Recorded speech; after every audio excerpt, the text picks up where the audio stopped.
How to fix app not installed problem on Android. Hello everyone, welcome to this channel. I'm Emily and I'm here to help you out today. So without any delay, let's get started.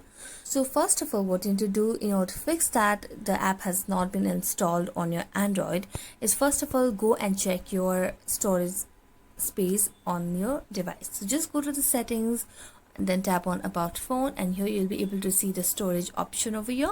So if you do not have enough storage, then it is one of the reasons that your apps are not getting installed, or you are having problem in getting your app installed on your Android.